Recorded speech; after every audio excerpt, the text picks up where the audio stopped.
Another video, another moment. Char!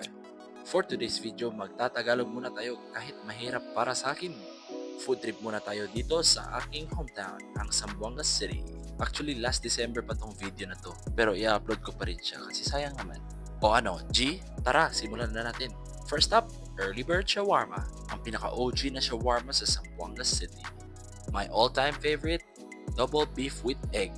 Sarap pa rin ng shawarma nila, pati yung sauce.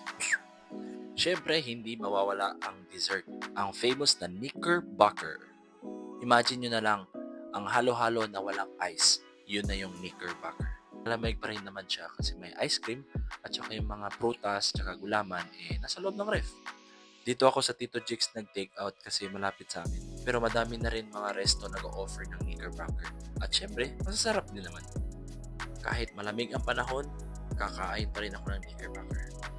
Kung sa Cebu kahit saan kayo tumingin merong pungko-pungko, dito naman sa Zamboanga City kahit saan kayo tumingin may nagbebenta ng inihaw na isda. Mayaman sa laman dagat ang Zamboanga City at ibang parte ng Mindanao. Meaning to say, mura ang bentahan ng mga isda sa Mindanao. Perfect din ito pag tinatamad ka na magluto. Hindi kompleto food trip mo pag hindi ka nakatim ng sati. Kahit meron ng sati sa Cebu, iba pa rin ang feeling pag kumakain ka dito sa Zamboanga. Masasabi mo talaga, taste like home. Whew. Last but not the least ay ang pastil. Mukha siyang empanada pero ang nasa loob nito ay bihon or ang toge. Dito makikita nyo ang sauce ay napakainit, maanghang at manamis-namis. Yang nakikita nyo na parang rice, yan ang tinatawag nilang junay. Hindi ko alam bakit tinawag na junay pero masarap.